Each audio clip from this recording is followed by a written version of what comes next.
കോഴിക്കുഞ്ഞുങ്ങളും താറാവ് കുഞ്ഞും. ഒക്കൽ ഗ്രാമത്തിൽ ഏത്താപ്പിള്ളിത്തോടിൻ്റെ കരയിലാണ് പൊന്നുവിൻ്റെ വീട്. പൊന്നു 6ാം സ്റ്റാൻഡേർഡ് വിദ്യാർത്ഥിനിയാണ്. പെരുമ്പാവൂർ അമൃത ഇംഗ്ലീഷ് മീഡിയം വിദ്യാലയത്തിലാണ് പഠിക്കുന്നത്. അവളുടെ അച്ഛന് പഞ്ചായത്തിൽ നിന്ന് 10 മുട്ടക്കോഴിക്കുഞ്ഞുങ്ങളെ കിട്ടി. കോഴിക്കുഞ്ഞുങ്ങളെ വീട്ടിൽ കൊണ്ടുവന്ന് തവിടും തേങ്ങാപ്പിണ്ണാക്കും കൊടുത്ത് വളർത്തി. കോഴിക്കുഞ്ഞുങ്ങൾ തീറ്റ തിന്ന് വളർന്നു വലുതായി. അവ മുട്ടയിട്ടു. പൊന്നുവിൻ്റെ അമ്മ കുറേ കോഴിമുട്ട വിറ്റ് വില വാങ്ങി. ഒരു കോഴിയെ കുറേ മുട്ടകൾ വെച്ച് അടയിരുത്തി. 21 ദിവസം കഴിയുമ്പോൾ മുട്ടകൾ വിരിഞ്ഞ കുഞ്ഞുങ്ങൾ ഉണ്ടാകുമെന്ന് അച്ഛൻ പൊന്നുവിനോട് പറഞ്ഞു. മുട്ടകൾ വിരിഞ്ഞ കുഞ്ഞുങ്ങൾ പുറത്തു വന്നു. ഒരു മുട്ട വിരിയാതെ ഇരുന്നു. കോഴിക്കുഞ്ഞുങ്ങൾക്ക് പൊന്നു പൊടിയരിയും വെള്ളവും കൊടുത്തു. കുഞ്ഞുങ്ങളും തള്ളയും മുട്ടയുടെ മീതെ ഇരുന്നു. ഈ മുട്ട വിരിയാത്ത എന്താ? ഇതുകൂടി വിരിഞ്ഞിരുന്നെങ്കിൽ എനിക്ക് മക്കളെ കൊണ്ട് പുറത്തു പോകാമായിരുന്നു. കോഴി ഓർത്തു.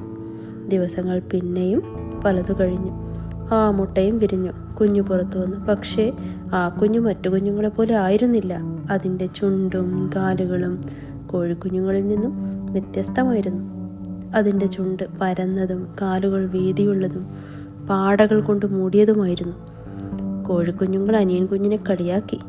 ഇതെന്താ നിന്റെ ചുണ്ടും കാലുകളും ഇങ്ങനെ ഇരിക്കുന്നത്? ഞങ്ങളുടെ ചുണ്ടും കാലുകളും ഇങ്ങനെയല്ലല്ലോ. നിന്റെ കാലുകൾ കൊണ്ട് ചികഞ്ഞു തിന്നാൻ പറ്റുകയില്ലല്ലോ. എന്തൊരു കാലുകളാണിത്! നീ ഞങ്ങളുടെ കൂടെ കൂടണ്ട എന്ന് പറഞ്ഞ കോഴിക്കുഞ്ഞുങ്ങൾ അനിയൻ കുഞ്ഞിനെ തള്ളി മാറ്റി നിർത്തി.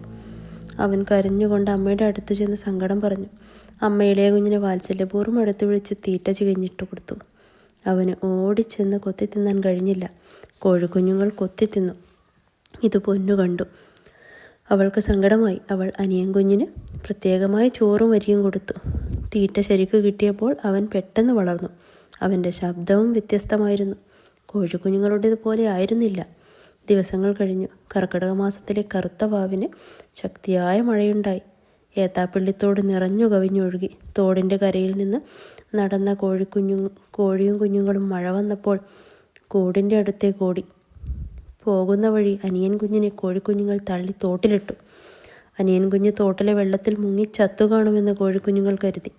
അവരുടെ ധാരണ തെറ്റി. തോട്ടിലൂടെ അവൻ നീന്തി നടന്നു. തവളക്കുഞ്ഞുങ്ങളെയും മീൻ കുഞ്ഞുങ്ങളെയും പിടിച്ചു തിന്നു നടന്നു. അവൻ കോഴിക്കുഞ്ഞായിരുന്നില്ല, താറാവ് കുഞ്ഞായിരുന്നു. ഒരു ദിവസം പൊന്നുവിൻ്റെ അച്ഛൻ കറി വെക്കാൻ താറാവ് മുട്ട വാങ്ങിക്കൊണ്ടുവന്നു. അതിൽ നിന്ന് ഒരു മുട്ട എടുത്ത് പൊന്ന് അടയിരിക്കുന്ന കോഴിയുടെ അടിയിൽ കൊണ്ടുവച്ചു. ആ മുട്ട വിരിഞ്ഞാണ് താറാവ് കുഞ്ഞുണ്ടായത്. നന്ദി, നമസ്കാരം.